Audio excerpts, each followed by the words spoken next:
Roland.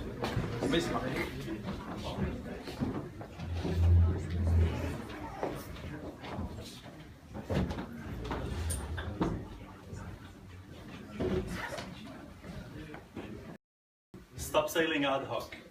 A sentence that meant a lot to me all along the way, knowing that I was sailing for a really long period, and I don't mean in a boat. I mean that all the time there was change, and all the time I needed to understand everything around me so I would know how to move forward. One of the few things that I've learned that helped me move forward much faster, much more steady, was this system. We're in 2016. Everything became digital. People involved in development are the easiest people to sell to the idea that you can change the world. Examples are already there. You got Steve Jobs, you got Facebook out there, you got Google out there, you got computers in your hands, you got mobile devices. You can actually navigate the whole world in 5 seconds in your hand. That's why I'm here to tell you, change the world. That can be done if you know how to guide your focus in the right direction. You guide your focus in the right direction, you can help lead people around you in the right direction, and you are changing the world already. A little background about me, just for you to know where I come from. I'm not going to talk much about it. I just started from IT security background, really young, age 14 till age 16. Then I moved, mostly my focus was social engineering. That was the part that intrigued me the most. I definitely got involved much more on the technical level. Age 16 till age 19, 19 till 22, my focus was still technical. 19 till 22, I became IT manager in my university. The technical guy, who's really good on the technical level, but has no clue what management is, managing a team of volunteers, university students, you learn how important it is to know how to focus, how to control your own mind, lead your mind in the right direction, so you can lead others around you. Regardless how many management tricks you're gonna learn, if you don't know how to manage your own mental state, useless. It becomes manipulation if you don't know how to manage yourself first. At a later stage, I moved much more towards psychology and management. At the moment, I'm much more in management. I'm operations manager in Visma Labs, and meditation guide and coach. I couldn't thank Alberts enough for the very beautiful talk that he made there to establish the importance of focusing on your own mind, going inside yourself to know how to move forward to the outside. Now, let's make a very small experiment. Who's with me here? Hands up. Perfect. Right hand up, please. Now, your right hand, let it lean on the right, put it on the shoulder of the person next to you. Do that. Cheater. Do it. Now, smell that. And tell me, what do you smell? Anybody? Perfect. Very big possibility what you're smelling is nothing. Or one of those brands. Those are the most selling brands in Latvia. Now let's switch because we're not doing advertising here. The main concept behind what I'm saying is, in terms of hygiene, we've developed so much. If you've tried this 100 years ago, it could be a mortal mistake. We didn't shower every day, right? Now we shower every day. This is a huge progress. We might think of it as, yeah, that's fine, I just shower every day. But that's not true. 100 years ago, that was not the norm. But we've developed on a hygiene level. Years of machine development. Most of you are developers or work in development. You look at the system in front of you, you see your code, or you start writing your code and you start seeing the result. You know how it works. The thing that doesn't work the same way, most of the cases, about self-development, is that we don't have a software development kit. right? You don't have your SDK in front of you, you don't know where to write your code, you don't know how to read your code, and all that stuff. Concrete beats abstract, that's why we put so much focus on on concrete things, and we let go of the abstract. It's time, I think, to start moving to concrete. I'll start with the first takeaway. I'll make it simple. There will be a lot of takeaways along the way. Some of them are super easy. Some of them would take some discipline. You can choose which ones to take, which ones to let go of for now. Along the way, if you feel you got the time for it, start doing it. First one is take 3 minutes every day to close your eyes, breathe, and just be yourself. Do nothing. Try it for a second. Close your eyes closed. Take a deep breath. Perfect. Just notice your breath. Feel your breath going in through your nose, through your throat, all the way to your lungs, and back out. You can open your eyes for now. Just for the fact that you can manage to do that.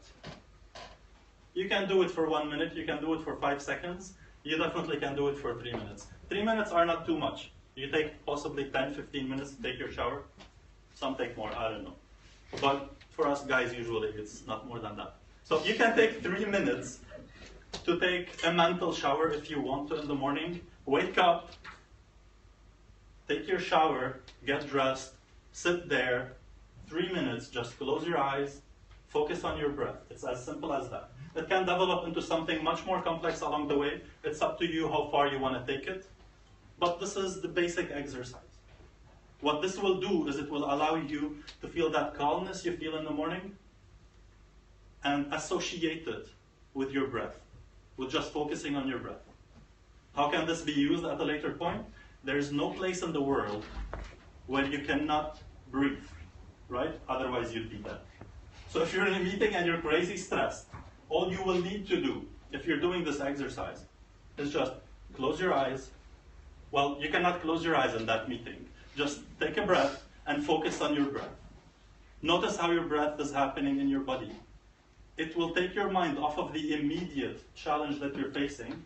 It will take your mind off of that cortisol that's in your body. We're going to talk a little bit about cortisol. And it will make you feel calm. Cortisol is that feeling of poisoning in your blood. That's the feeling where your hands are trembling, or your hands are getting sweaty, or suddenly you want to talk to someone, you want to say, how are you today? And you go like, how are you today? That's it. Or you want to tell them, how did you do that? That's cortisol in your blood. How do you control that? Very simple exercise. You don't have to close your eyes in that meeting. You could simply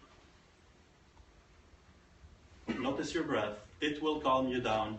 Just start with that exercise. A very simple exercise to start. So, mental imagery, that's your SDK. It can be in many forms. Guided meditation, possibly with a guru or with a coach. It can be just meditation. It can be your manager who's helping you with that. Every now and then helping you, giving you tips and tricks how to focus on those things. Or it could be self-hypnosis. You could learn self-hypnosis. It helps you also. Self-hypnosis is nothing but a scientific term for meditation. The content you add it later. Or just close your eyes. As simple as this. Now, if you're a developer, you've worked with your system, you know that basically if you're working with assembly, you need to know your hardware. You need to know the system you're working with. You need to know the operating system you're developing for. Unless if you're developing web, you need to know the operating system of the server. Or Java, it's a different story. But in general, you need to know the system you're working with. If you don't need to know the hardware, at least you need to know the system you're implementing your solution on. That system that we're talking about here is you. It's your brain, your body. What I want to tell you now is, for this talk, I want you to feel like you are in the driver's seat. So if at any point in time, when I'm moving through the technical details, you feel like you want me to stop, you want to ask a question about something, please do. Even if your question is going to take the rest of the conversation, we're going to do that. Because that's what's important, what you go away with after the talk. So at any point in time, you want me to slow down, go faster, higher my voice, lower my voice, whatever you want to. You're driving. That's the feeling I want you to have in your brain as you're driving later.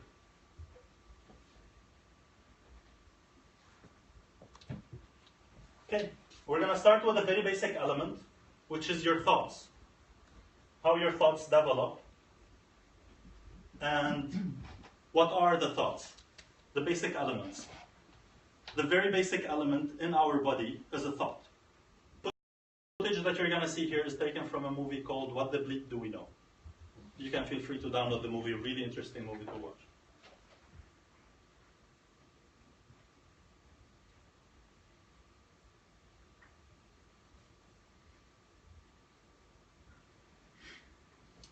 Okay, 1 second.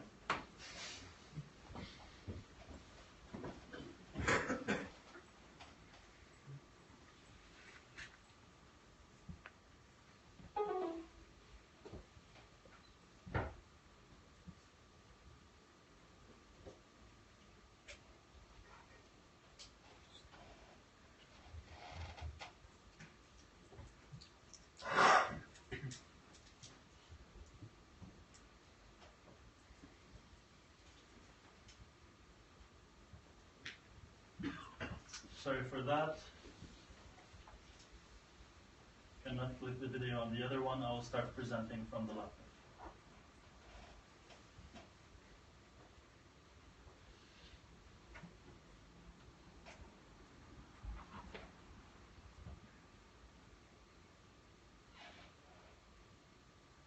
Okay, here we go. So what you can see here is the brain. The neurons in the brain are actually responsible for the thoughts. And those are neurons, they have multiple arms, and wherever one arm of the neuron connects with another, that's where you have a thought. This is how we work by association. Those thoughts can be images, they can be audio, or they can be a feeling. Temperature, taste, kinesthetic. Okay, this is the main concept of a thought, and this is how the brain registers it. Yes, it's important to do all those meditation and all those things that we do, but why? How does it work in the brain?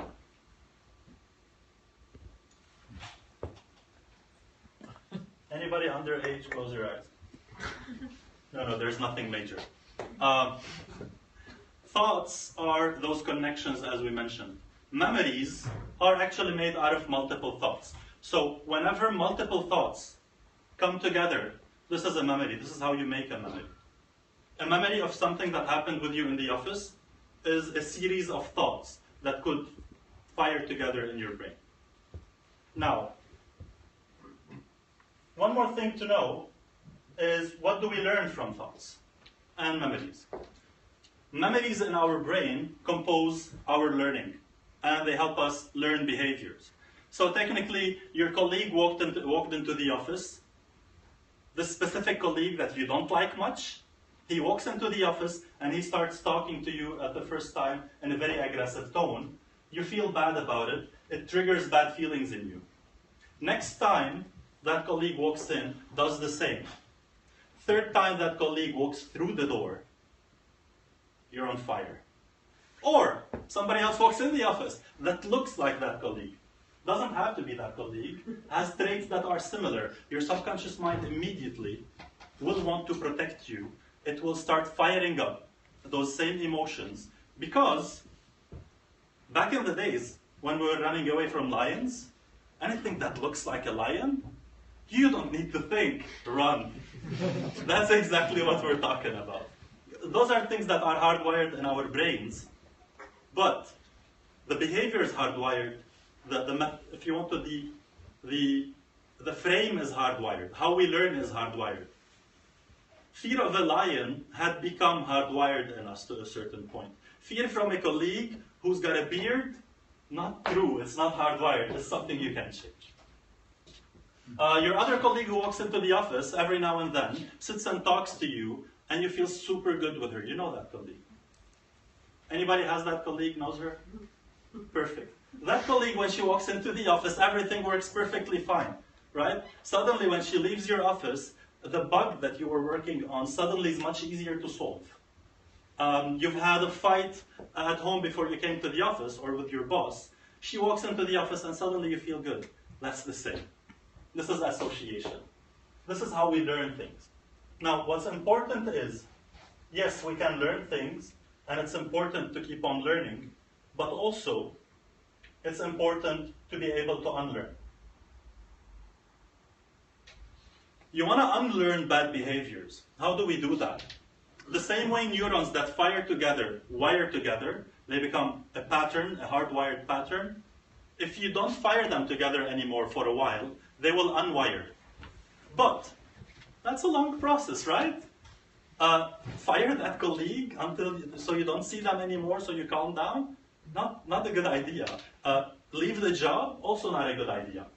The best thing to do is, when this pattern starts to fire up, when this lack of confidence starts to fire up when that colleague walks in, stop, take a deep breath, and notice your breath. You will immediately calm down the tone, calm down those emotions. What you're actually doing is you're triggering back that feeling you felt in the morning when you were totally calm and taking your deep breath. You're triggering it in that moment where you are actually so fired up emotionally to the point where you cannot communicate in a normal way. This is called a pattern interrupt. This is one of the very simple tools that can be used to help in those behaviors. Those tools, you can find a lot of them in one of the, I would call it a technology.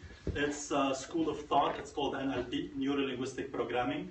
You can find them in most psychology-related disciplines. There's a lot of tools they can be developed on. This is one of them. So every week, list one thing that you need to unlearn. Notice when it's happening, and sit and help yourself unlearn it. Put triggers to remind you how to unlearn it. Possibly when that colleague walks in the office, that really angry guy who keeps on screaming at you, sit at home, imagine him walking in with a big red nose, clown shoes, those baggy pants, and play the music if you want to even with it. What you're actually doing is you're rewiring that. Some people walk in my office and they are clowns sometimes. In the past, I used to do that. I've had a manager back in the past that used to get me on that bad note, and I didn't want to be on that bad note. What did I do? The clown walked in, and I'm smiling, and he's screaming, and I'm smiling, and he has no clue what's happening there. But what's really happening there is I'm still calm, I'm composed. He finishes screaming about a thing. I know exactly what I need to understand from that thing. And I repeat it to him with a positive intent. So you do believe that when we're taking those calls, we're not taking them right? Perfect. How can we do it better? You can't do that if the only thing you're thinking of, oh my God, he's gonna bite me now. He's not the lion. Now, this is something in your brain. It doesn't look very cool, but it actually does a very cool job. It's called the hypothalamus. What the hypothalamus does is it creates certain polypeptides or hormones, if you want to, a form of proteins. There's so many proteins in different types of combinations that would end up in different types of hormones. And those hormones, what they do is they travel through the veins and through the nerves to the body, either with the blood or in the nervous system. And they reach cells. Now there's different types of them. There was some greens, some reds, this is just a representation for them. They're not really like this, but this is conceptually what it looks like. Now, what those do is they travel in the blood. When they travel in the blood, they reach certain cells. Each hormone has different effect on multiple cells. So this old guy here sees this view. You can imagine what hormones start firing from his brain. They go to certain cells, they make the heart beat faster. They don't make him sweat because that's not fear here. They reach different cells in the body and they cause different behaviors for those cells. This works in most hormones in our body. Okay, so every day find one behavior and try to look into the mechanism that triggers it. Any behavior that's happening with you in the office, not definitely you, it could be some friend who walks in, talks in a different way. It could be a colleague that walks in, talks in a specific way that has a different effect on you. Instead of looking into the content of what they're saying immediately, sometimes just let yourself notice what's triggering that. Let yourself understand the mechanism behind it. You'll start to notice that every time you're saying that specific word, this person is going ballistic. What's really happening? There's a piece of code in their brain that has a trigger, and that trigger is that word you're saying. You don't mean it, you didn't do anything wrong, but they have that word hardwired to this behavior. When you start noticing it, you know how to work with it. I'm not saying don't use that word. Maybe you want to use it sometimes. But just start noticing it. Now, one of the hormones is endorphin. Endorphin is that hormone that's responsible for numbing the pain. That's the hormone that actually makes you want to go train every day and swim. That's the hormone that makes you get that six-pack you want. Any gym fans here? Gym? Okay. Nobody wants to show the six-pack. That's fine. Okay. So on your way to save the world, what you really need is those endorphins firing in. That's the hormone when you're going hunting at a certain day. You start feeling that, well, back in the days when we were hunting, you're walking towards that prey that you want to hunt. And you keep on following it, following it. For the vegetarians, imagine going after an apple tree. You're very hungry, you're going towards an apple tree. You see the apple tree in the distance, what happens? Boom, endorphins in your body. Your muscles are getting tired. You've picked up all the apples you want to take with you, right? And you're taking them back to the cave to help the people in the cave to eat the apples with you. You're getting tired, your muscles are getting in pain. What do? Endorphins fire in your body. They keep you going. And this is what makes you the next morning wake up. Going hunting today? This is what's happening with us. Now, pick up one hard task every week, and do it. Pick up that one development piece of code that everybody was leaving behind, because it's hard, and do it. Don't wait for the boss to know that. You're going to get your reward inside. That's what you feel after an overnight at work. I'm not promoting overtime. Don't do much overtime. It's not good for you for other purposes. Watch out from endorphins. They're actually addictive. And they're the selfish kinds of hormones. We're going to talk about selfish and selfless hormones. Another thing is dopamine, another hormone in the body. That's what makes our friend here look at his prey and keep following his prey for a really, really long time. And keep going. The prey is really far, the apple tree is far. You're walking in, you see that apple tree in the distance, and you're like, feels good. You walk a bit closer, the apple tree becomes closer, what happens? Boom, another shot of dopamine. This is what dopamine does. This is the checklists. This is when you write a checklist. In some situations, you're writing a certain checklist for what you're going to do today. Sometimes with me and many people I've heard from before, they'd be writing a checklist, doing things during their day, and then suddenly a new task shows up. What do? Write it on the checklist. Do it. Scratch it off. Even if I forgot to write it, I'll go do the task, and then after that, I'll write it and scratch it off. Why? I want my dopamine shot. Come on. That's what I'm working for. This is how our body functions. So do keep a checklist. It will help you. Now, the other thing that's very important to note about dopamine, it's the most addictive hormone you can ever imagine. This is the beep in the car on the phone that says, are you going to the party next week? But you heard that beep. You cannot wait. You just want to pick up that phone, look at it, sometimes even answer it in the middle of the road while you're driving. Why is that? You want your dopamine. So watch out from this. This is what keeps you doing overtime for a really long time, till the point where you've exhausted yourself, where you come back the next day to the office and you're on those hormones and you're like all the day psyched up, psyched up, psyched up. It's like taking drugs, literally like taking drugs. This is what boosts drug addiction, alcohol addiction, and most addictions. It's dopamine. So it is good from a certain perspective. It keeps us going. But watch out from it. It could become an addiction, and it could move you to the point where you're destroying yourself in a way or another. So, take 3 minutes in the morning, make a checklist, check things out as soon as they're done. Dopamine works better fresh. Consume it when it's ready. So whenever you're done with the task, scratch it off. Those 2 seconds where you're going to stop, open that Trello board or whatever checklist you're using, and select that task as done, it's perfect. Those 2 seconds, you're not going to save the world in them. Well, actually, you're saving the world by checking that one off, by keeping yourself going.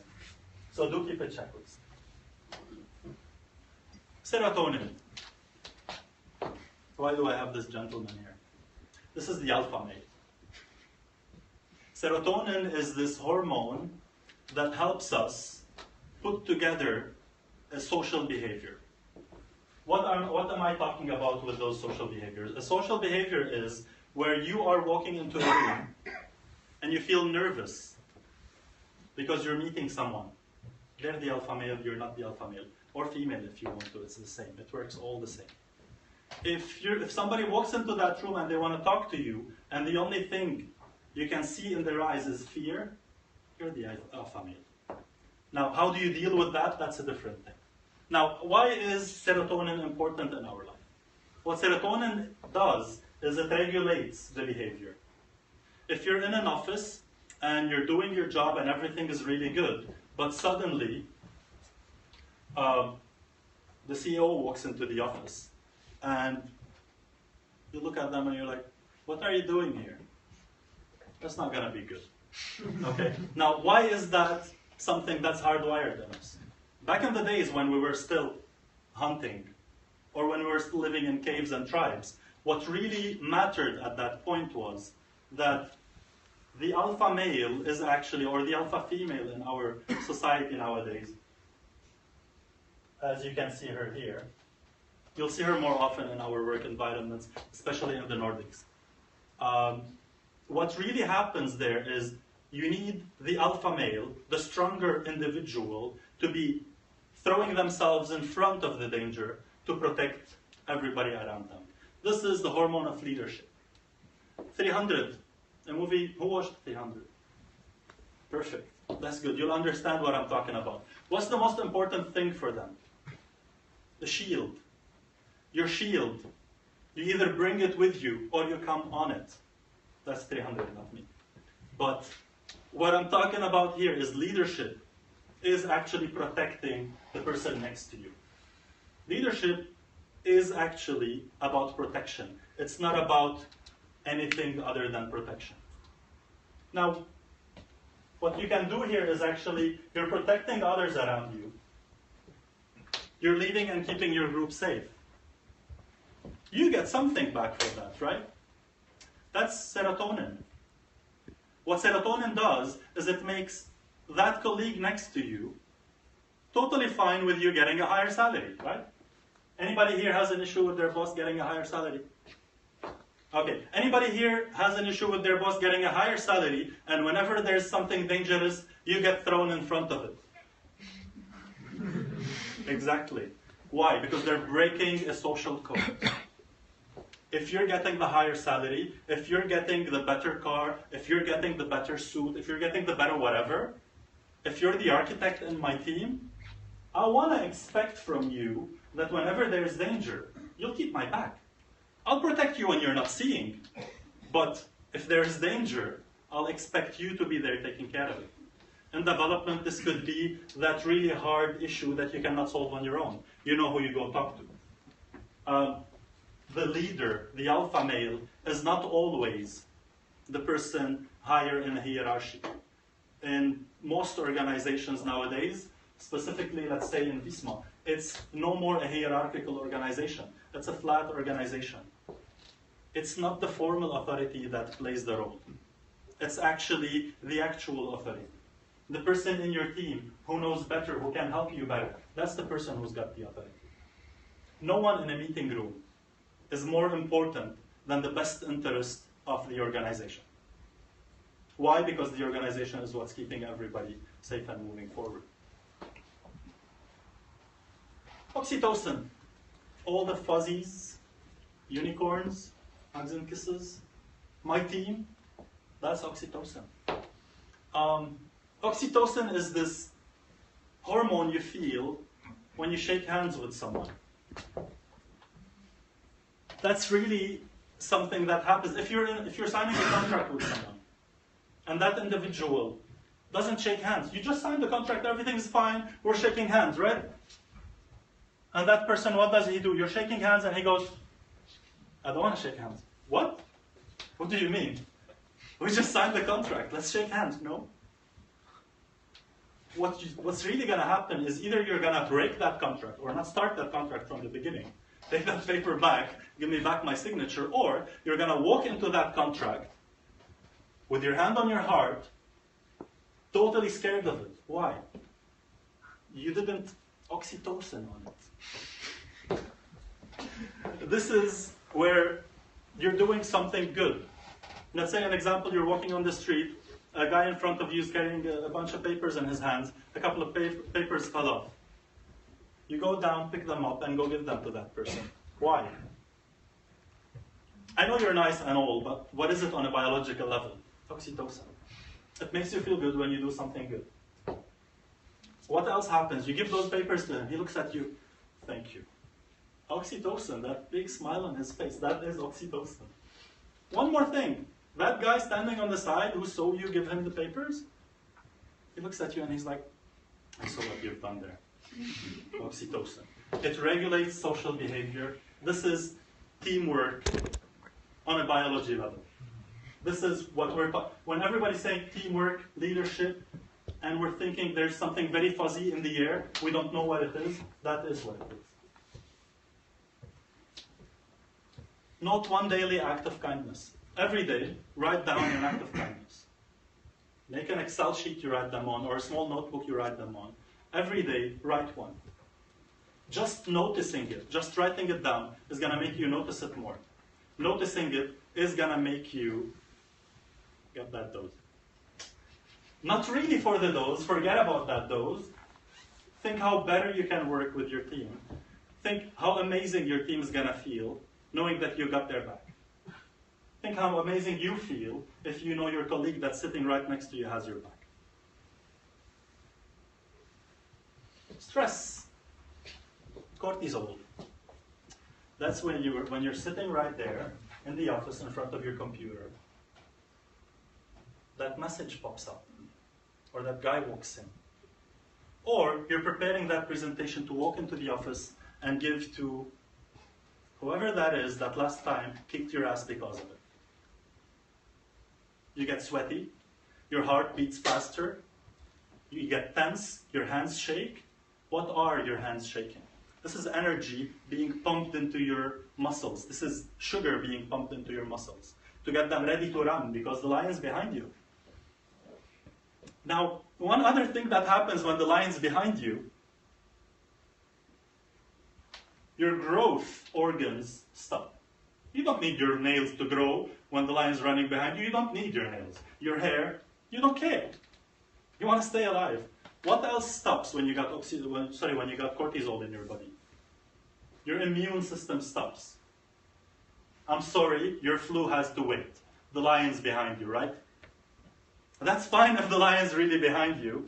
That's fine if you're driving a motorcycle and a car driving fast towards you when you need to react fast. Your subconscious mind is doing this for a good purpose, to save you from certain situations. If the tram is going straight at you, you need to jump. You need those muscles pushing you to jump. If you're in the office and somebody's telling you, you've done this wrong, you don't need to jump. You don't need to scream. You don't need to get angry. As a matter of fact, you need to calm down. and focus on the feedback you're getting. How do you do that? Anybody knows how do you do that? Exactly. Just breathe. That's the first thing to start with. Much more can be done, definitely. There's so many techniques. We can go into their details at a later point. You can reach out to me at any point. We can go into the details of those. You can look on the internet. There's so many details about what are the techniques you can do. Even in certain scenarios, it's a phobia, and it's hardwired. And you cannot really deal with it. You need help from somebody to help you unwire it in your brain. There are tools to do that. Now, another thing about stress that you need to know is, stress is good in a situation of danger, but in the situation where you're in the office, constantly stressed, what you're doing is you're stopping your immune system. Stopping your immune system for long periods of time causes you to get sick more often. Anybody had a colleague in the office who was under pressure and suddenly got sick? Yeah, perfect. Cortisol. At some point when you go to the office and constantly you're working in a work environment that's really negative, that's really pushing you to your limits, that's really getting you negative all day long, at some point you're going to go home, your nerves are broken down, you're so worn out to the point where when your girlfriend, wife, friend, kids try to talk to you, you're aggressive with them. Don't talk to me. I cannot focus now. And then we get to the point where this becomes the norm. The moment you feel you're in a workplace and you're constantly angry or constantly stressed out, it's time to move. Or it's time to realize what's happening wrong, what you're doing wrong. What cycle do you need to break? Maybe it's not the employment. Maybe it's a behavior that you're doing that's causing that stress. It's time to stop that behavior and start looking what's behind it, what's causing that. Now, another thing that's very important, when you feel symptoms of stress, stop, notice, acknowledge, let go, and breathe.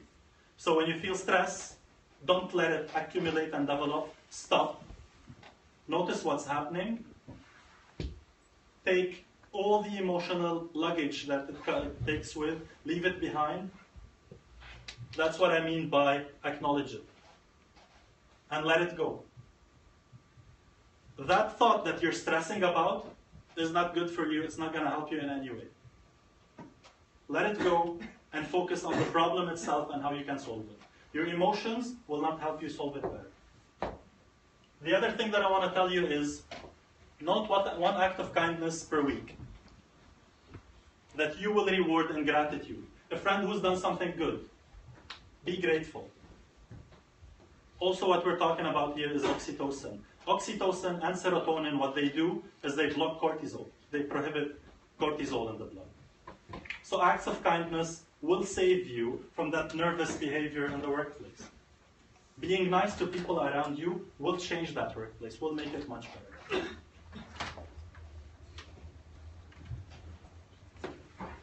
You have the power to change the world. You have the power to change the development scene. You have the power to change your mind. Simply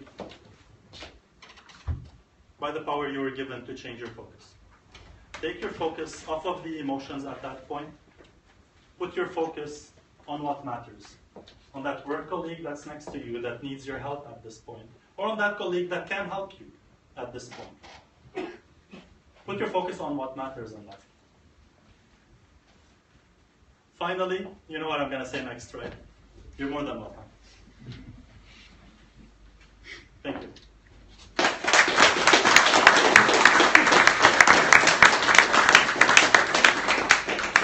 Yeah, thank you very much, Roland. Very nice presentation. And I think we have time for like 2 questions. Guys? Please. So, how do you practice that in Wisma? How do I practice that in Wisma? No, not you personally, but the company as a Wisma down to the development teams. Okay. I'll give you simple examples. I'm not going to give you something that's like a huge plan to control how the system works. Nobody does that. What I'm going to tell you is certain things that we do on a daily basis. I personally make sure that I don't come to the office with an angry face. I make sure that I don't come to the office stressed out. Every individual in Visma gets 2 days that he can work from home of his choice. In case you woke up this morning that you're feeling bad about it, you don't want to come to the office, you stay at home, you work from home, you come back the next day to the office with a happy face. Another thing, we try to keep things simple. We try to not allow aggravation to take place. And we try to spread those kinds of, this kind of knowledge. Because when I'm putting that kind of knowledge in the office with my colleagues, most of them here, what's really happening is they can come and put me at check on it. Roland, you said that. Why are you behaving differently?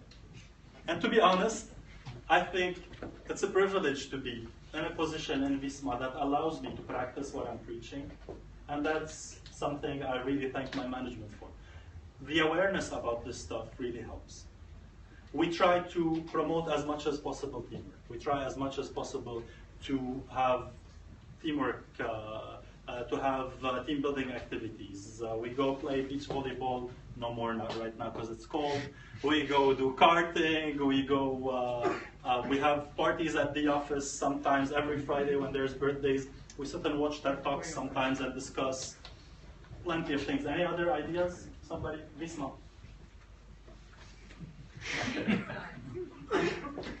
Fika. We've just copied a Swedish tradition, fika. You could go to the kitchen anytime you want to with your colleagues. We got bread, you toast your bread, you use peanut butter, my favorite. There's jam also, but peanut butter is my favorite, to be honest. Fruits, stuff like that. Those small things that make you smile. You walk into the office, you smell toasted bread. What does that remind you of? Oh, breakfast. Exactly. How does that feel? It's simple. It's those really simple things that come intuitive. You feel good about it, then why not do it? What feels intuitive sometimes is really good. So promote those small things in your office, and along the way, if the management is aware of such behaviors and their value, it will automatically scale down everywhere. Okay, I talk a lot. I talk too much about things that I'm passionate about. Feel free to contact me at any point in time. Feel free to reach out after the talk, or reach out to me I'll keep some business cards somewhere here. You can take them, or you can reach out to me at any point in time. Thank you.